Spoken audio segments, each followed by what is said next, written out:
Rebonjour mesdames et messieurs et bienvenue à ce reportage 100% junior. Toujours Thomas Mailloux en compagnie de Félix-Antoine Audet. Ce soir, le Phoenix de Sherbrooke qui recevait les Olympiques de Gatineau et c'est une défaite de 5-2 face aux Olympiques.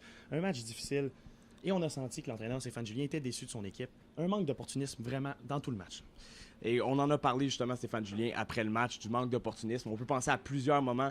Yaroslav Alexeyev, en première période, des culottes de gardien de but, n'arrive pas à compléter. On peut penser au but refusé de Félix Robert. Des poteaux, on en a vu suffisamment, notamment en deuxième période. Et ça a vraiment été l'élément qui a coûté le match au Phoenix de Sherbrooke. Un autre élément qui est venu nuire au Phoenix, il n'y a pas de doute là-dessus, c'est l'indiscipline. Écoute, on prend des punitions, on s'est pas fait marquer, mais c'est vraiment ça qui a enlevé le momentum. C'est surprenant en plus là, du côté du Phoenix de Sherbrooke. Oui, on a bien fait en désavantage numérique. On a eu accordé seulement un but sur 5 opportunités. Mais le problème, c'est l'élan qu'on a perdu avec ces pénalités-là à des moments clés. Et comme je te dis, c'est surprenant parce que le Phoenix Sherbrooke nous a jamais habitués à ça. C'est une des équipes les plus disciplinées du circuit Courteau. 3e plus bas total de pénalités reçues dans l'année, dans la GMQ. Avant le match ce soir, c'était 222, comme je l'ai dit, au 3e rang. Donc, bizarre à expliquer, ça a vraiment été un facteur important aussi dans le match. On a perdu d'élan à des moments clés.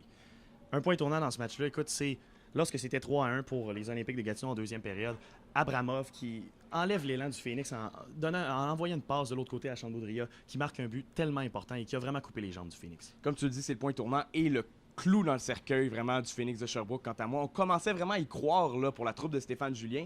On avait réussi à réduire l'écart à 2 buts avec un but tôt en troisième période. On venait d'avoir un avantage numérique où ça avait bourdonné. On avait vraiment réussi à générer du momentum du côté de la troupe de Stéphane Julien. Et immédiatement après cet avantage numérique, où presque Abramov déborde la rampe avec vitesse, déborde son défenseur, coupe vers l'enclave. Et là, c'est là qu'on voit vraiment la différence entre un joueur de talent comme lui et un joueur normal. Plutôt que prendre le tir dans l'enclave alors que tous les joueurs s'y amançaient, un tir qui aurait probablement dévié, il voit Chandbaudria seul au cercle, tir sur réception. Et ça a été son 3e point de la soirée. Et son 3e point de la soirée, qu'est-ce qu'il a marqué? 200 points en carrière quand même pour Vitaly Abramov. Il faut vraiment le féliciter pour ça. C'est tout un exploit dans une carrière à la GMQ. En effet, il y a également 2 joueurs qui t'ont impressionné du côté des Olympiques, notamment Zach McEwen. Jeffrey Durocher aussi, avec qui il jouait sur son trio, a joué tout un match avec 2 buts. Mais comme tu le mentionnes, Zach McEwen, c'est mon 100% ce soir. Un joueur qui a été dominant dans toutes les facettes du jeu. La seconde qu'il mettait le patin sur la glace, on le sentait qu'il était sur la patinoire. Il amenait vraiment une présence physique, offensive, défensive. Nommez-le, il l'a fait. Il a été un joueur incroyable tout au long de la partie.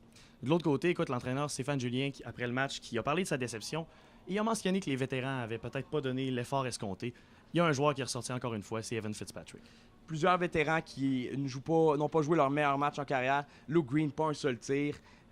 Julien Pelletier, vraiment pas son meilleur match du tout. Mais Evan Fitzpatrick, c'est pas la première fois qu'on l'a encore crucifié sur la place publique du côté Stéphane Julien. On s'appellera, il l'avait fait face à une défaite face au Remparts de Québec il y a de cela quelques semaines. Et on s'attend vraiment à mieux d'un gardien vétéran comme lui. Il n'a pas vraiment livré la marchandise cette saison. Et encore une fois, 5 buts sur 29 tirs ce soir, ça n'aura pas été suffisant pour maintenir son équipe dans le match, qui n'avait pas pourtant joué un mauvais match du tout. Et là, ça complique les choses pour le Phoenix au classement. Écoute, on s'éloigne d'une place en série. Vraiment, ça devient difficile. Dracor de Bécomo, on ne connaît pas encore les résultats. On le sait cependant, ils jouaient contre les Wildcats de Moncton, la pire équipe de la GMQ. On pouvait sûrement s'attendre à une victoire, mais c'est surtout, au moins du côté Stéphane Julien, ce qu'on a noté, la défaite des Voltigeurs de Drummondville. Et on se rappelle, on les affronte 2 fois avant la fin de la saison. Ce sera vraiment contre eux que ce sera à jouer. Bien, merci beaucoup, Félix-Antoine. Là-dessus, moi, je vous rappelle la marque. Bien, le Phoenix qui perd 5-2 à domicile. Là-dessus, moi, je vous souhaite une excellente soirée. Merci d'avoir été à l'écoute.